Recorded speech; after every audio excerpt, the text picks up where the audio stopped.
Microfocus, creators of visual programming tools for software development, is pleased to provide major funding for the Computer Chronicles, the story of this continuing evolution.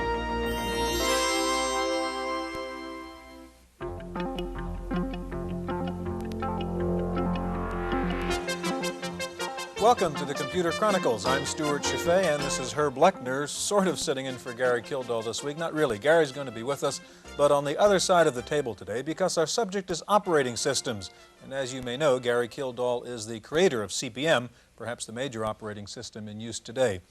Herb, operating systems is kind of a tough subject because as computer users, we all deal with operating systems, but frankly, not very many of us really understand what it is. Give us a brief general introduction to an operating system. Well, Stuart, I guess operating systems are most exciting when they don't work, and that you don't want to have happen. But on the small machine side, operating systems manage the computer resources, and they save the programmer a tremendous amount of nitty-gritty effort, and they provide a standard operating environment to enable applications to run on different machines and on different configurations. On the large machine side, operating systems become very sophisticated and literally manage the computer resources in such a way that they can achieve their potential. Okay, before we get to Gary and our other guests, we're going to take you inside a computer to see exactly what the operating system does.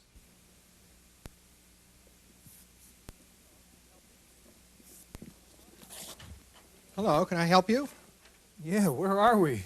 Well, you're standing inside an Apple IIe microcomputer. And who are you? Well, I'm Bruce Tognazzini. I'm an engineer with Apple Computer, and I'm here to check out and make sure everything is perfect on this computer because we have a report that in just a few seconds here, one of our owners is going to be turning this computer on. And what is all this stuff? Well, these are the parts that make up an Apple computer.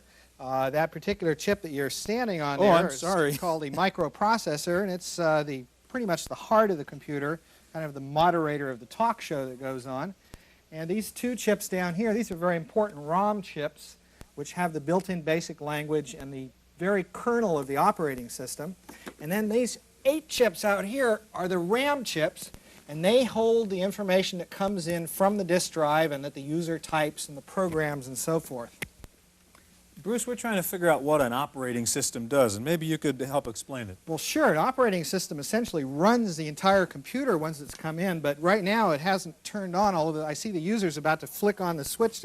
It's all right. It's only about 12 volts.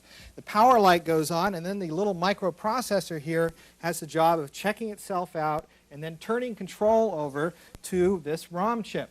This ROM chip, in turn, has a very small program which goes back to the back of the computer and checks out and sees whether it can find a disk controller card, which of course it can because there's one plugged in here.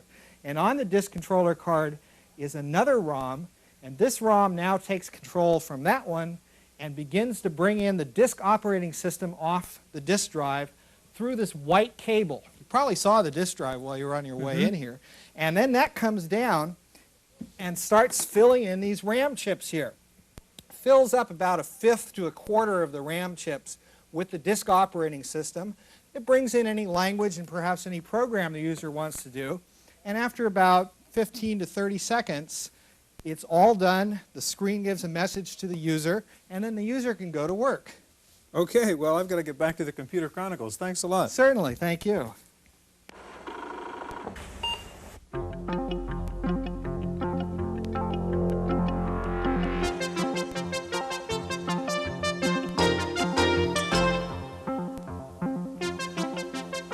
The operating system is a sophisticated computer program that makes the computer easier to use and operate more efficiently.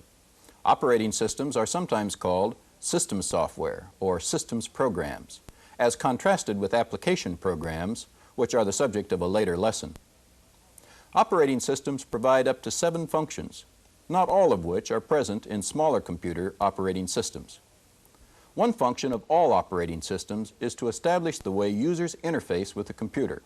For example, how data are stored on files and how programs are initiated.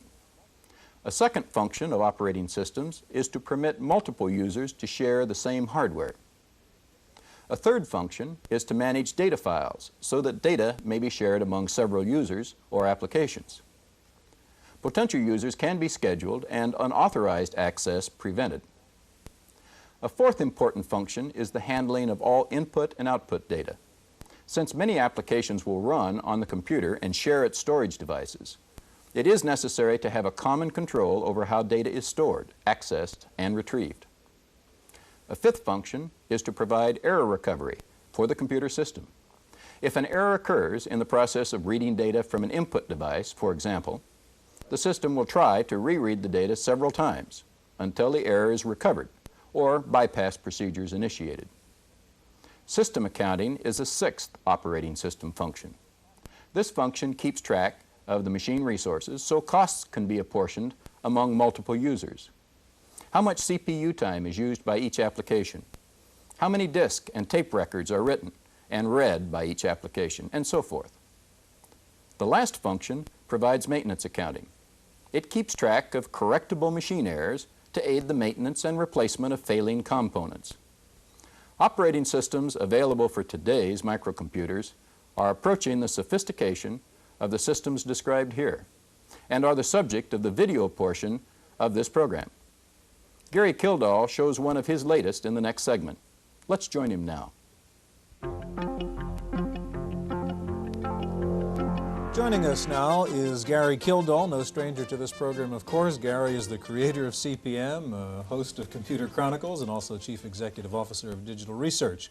And with Gary is Tony Fanning with the Corporate Engineering Department of HP Labs at Hewlett-Packard, and Tony works primarily with MS-DOS. Herb? Gary, in view of the immense success of CP/M 80, could you tell us a little bit about how the idea got started and how it came to be what it is today? Well, I guess I'm sort of known as an operating system person, but realistically, I started back in the early days of computing and mostly interested in programming languages rather than operating systems. And I was working with Intel Corporation, working on a language called PLM. It was used as in the early days of microprocessors, and it was necessary to have some kind of an operating system to support the language. And that's where the name came from. CP/M was a control program for microcomputers, just as PLM was named a programming language for microcomputers. And we were using paper tapes at the time, and we needed to have something else to store programs on besides paper tapes. It was a pretty tedious process. And so floppy disks came around, and CP/M was in the software that made those floppy disks usable in a small computer system. Gary, an operating system is a bit of a mystery to a lot of normal computer users who just take advantage of it but never really get to delve inside of it. Could you give us a rough description of what the operating system does inside the computer? Well, basically there are three levels of software, if you want to think of it that way, that you work with in a personal computer. One of them is the level of machine instructions. That's just, if you turn the machine on, you don't put any diskettes in, the machine is capable of understanding some instructions. Those are machine instructions. But you have to put something in there to make the thing operate. The second level is what is called system software, and that lies right above the machine language itself. And the third level is the application software, and that's what you actually go out to the store and buy, is the application software. And then the application software then uses the system software as a foundation. System software then runs the machine using the machine instructions. So in that middle layer of system software, you find a number of things like programming languages, utilities, and operating systems.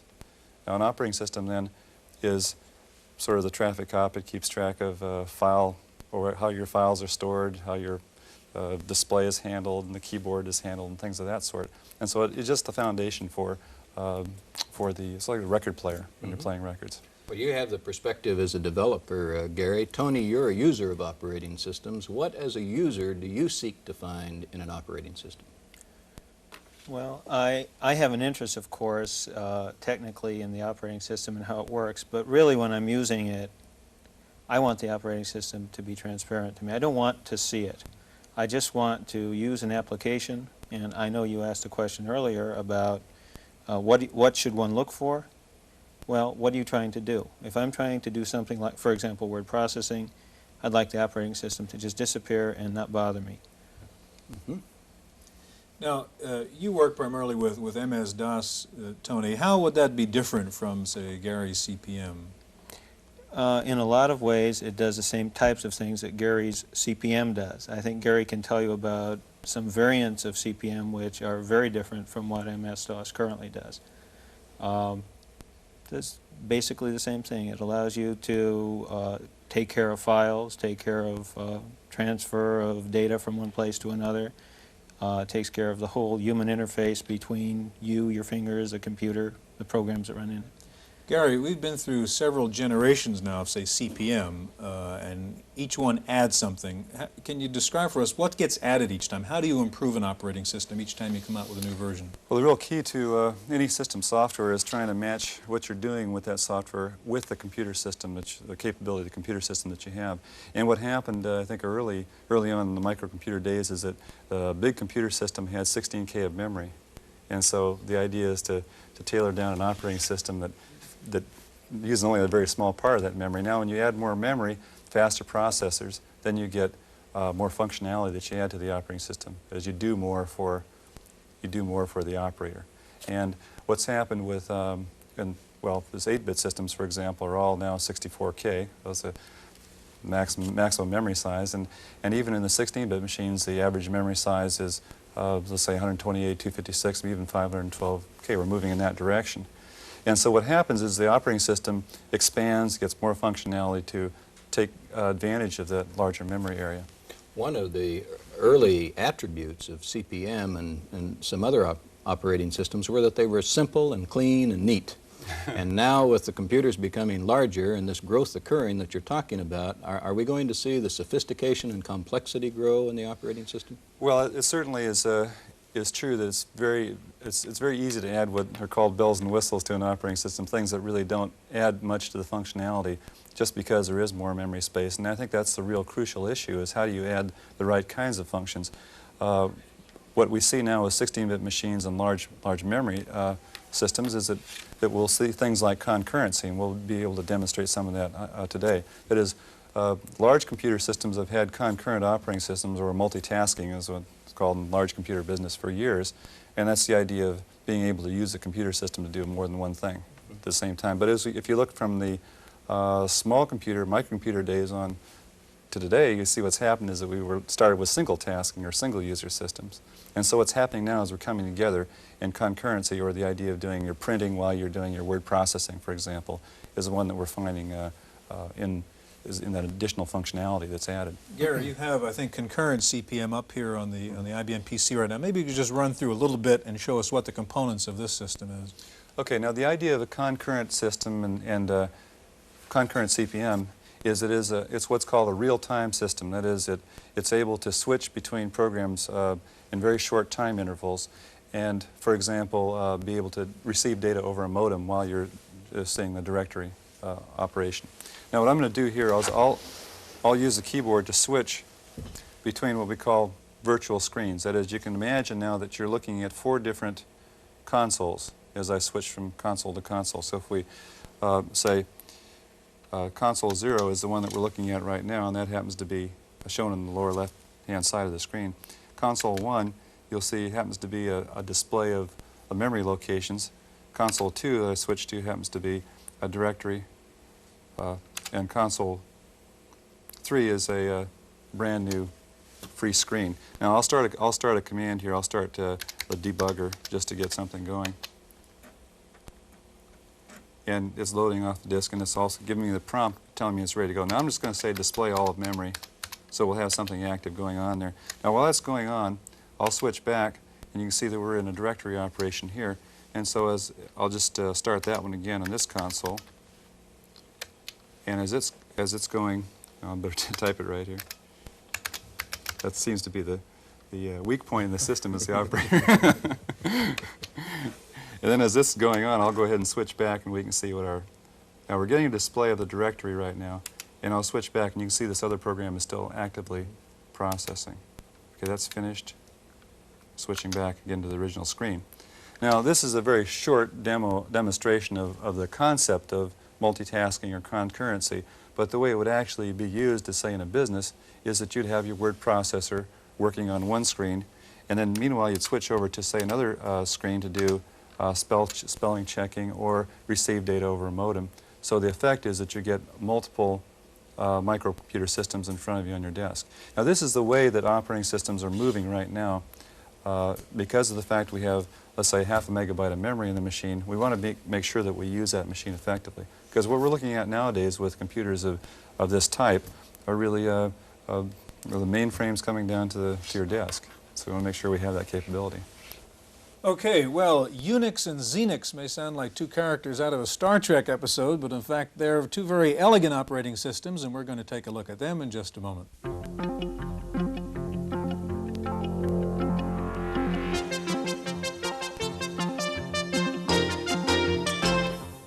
Operating systems for the larger computer systems evolved over time and were primarily used to improve hardware efficiency. Their main job was to keep the CPU and main storage as productive as possible, scheduling as many different users and applications through the hardware system as possible.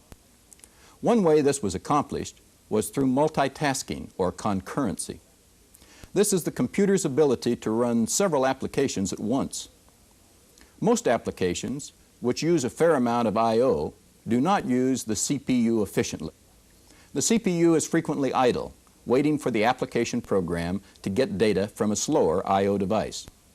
The operating system accomplishes multitasking by allowing an application program to run until it requests I/O. The operating system then suspends CPU processing for that application and starts another application, which continues until it needs I/O.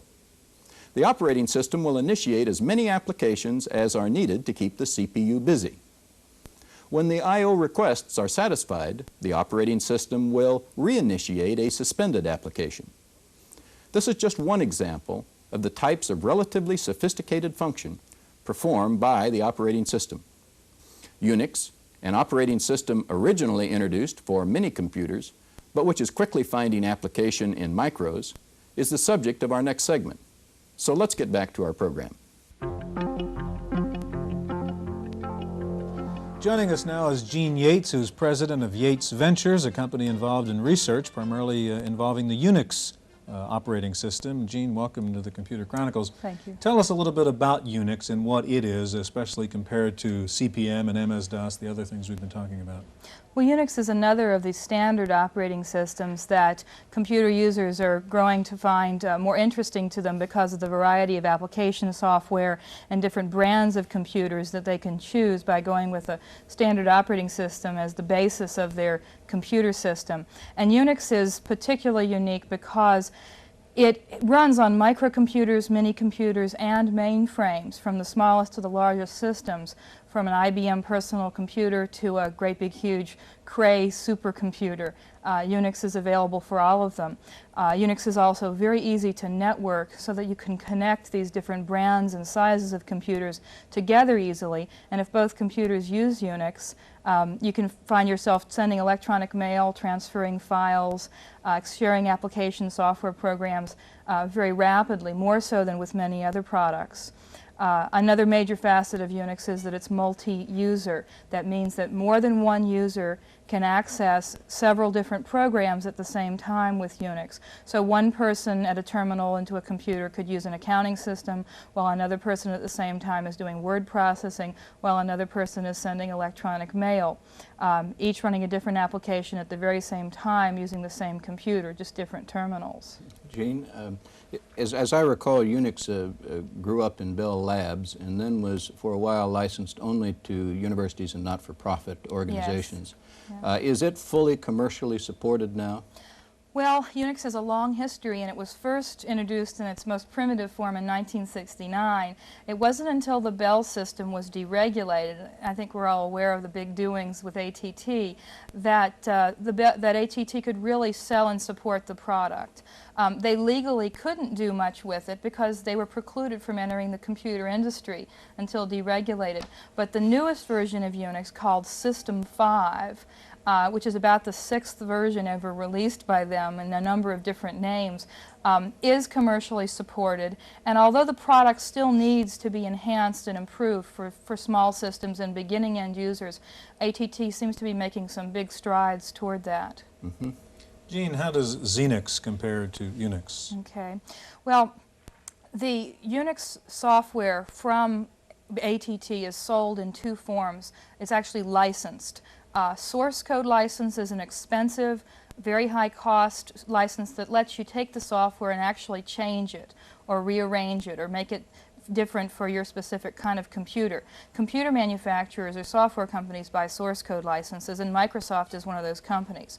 Microsoft has purchased Unix source code and has fixed it, changed it, enhanced it, whatever, so that it runs on different kinds of microcomputers. It runs on the Tandy System 16, the Apple Lisa, the Fortune Systems 3216. It's rumored they'll be introducing it for the IBM PC XT. So Xenix is just Unix with a few enhancements for personal computers or for microcomputers. Tony, you have used Unix. I always sort of associated Unix with the PDP mini computer line, and Gene has just told us that it's growing up and down. What has been your experience with Unix, and how long have you used it? Oh, I guess I've used it about 5 years, which makes me a relative newcomer compared to a lot of the people that have been using it, but makes me an old-timer with respect to the microcomputer users. I still haven't used it, actually, for on a microcomputer, which is pretty amazing. As I told you earlier, I do use MS-DOS on a variety of computers. MS-DOS is reputed to be moving in the direction of looking more and more like Unix. You might want to tell us about what that really means. I'm really curious to see what the next release will be like. Well, it's difficult because so far the most energetic movers and shakers towards microcomputer Unix have been companies not ATT, because ATT hasn't been allowed to. Microsoft and now a few other companies as well are getting into it. We can theorize that ATT will introduce a whole line of computers. They are going to be a computer company that's fairly well established. If they introduce micros, minis, and mainframes all running Unix, we'd have to assume that whether they do it immediately or fairly short term, they should try to offer the commercial features that the user is going to demand. Because right now it costs a lot more for a computer company to support, hold the hand of a beginning Unix user than it does for MS-DOS or a CPM86 product. Gary, Tony said MS-DOS is moving in the direction of Unix. Where is CPM in this picture? Well, I think that the influence from Unix has been a very good one in the microcomputer industry, especially around Unix tools, the C language, the utilities, things of that sort. There's also work that we're doing with Unix ourselves in conjunction with Intel, and we'll see some offerings of that sort. So we believe that it's basically that the Unix systems are, for a variety of people, a certain segment of the market is a very important market.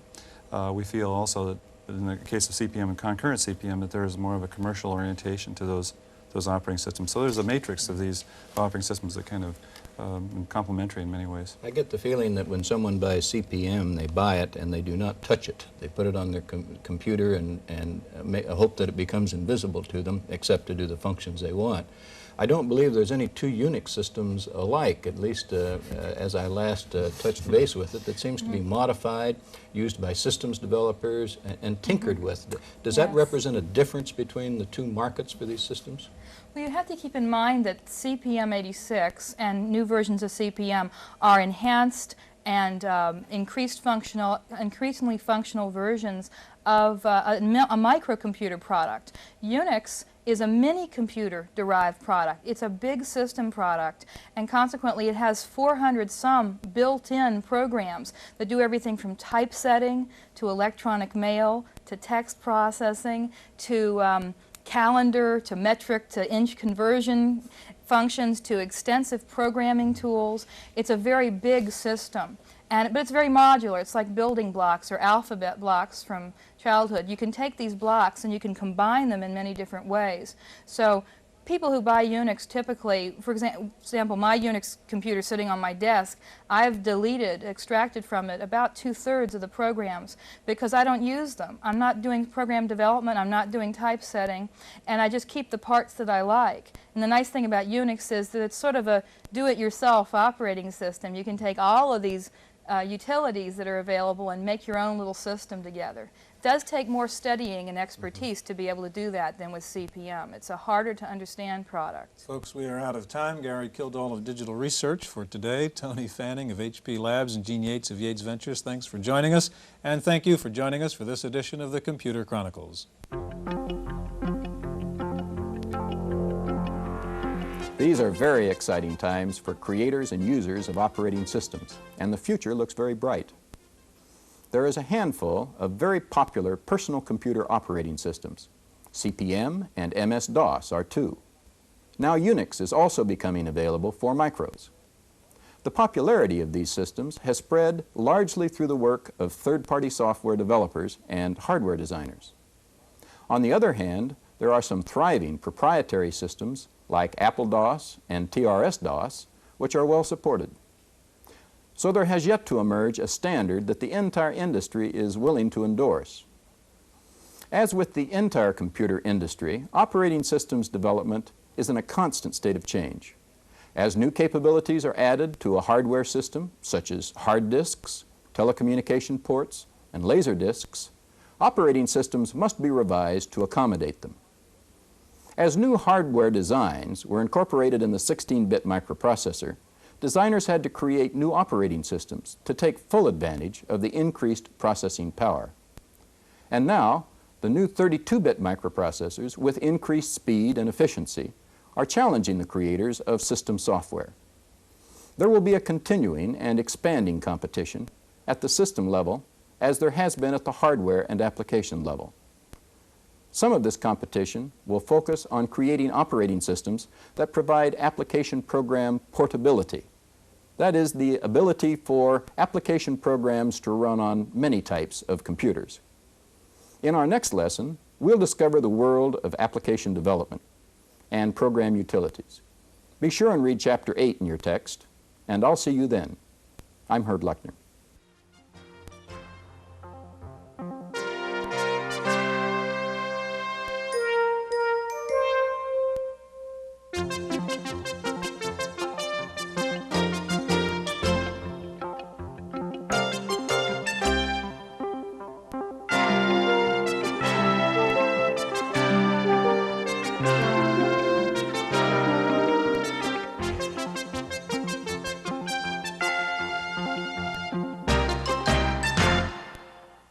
Microfocus, creators of visual programming tools for software development, is pleased to provide major funding for the Computer Chronicles, the story of this continuing evolution.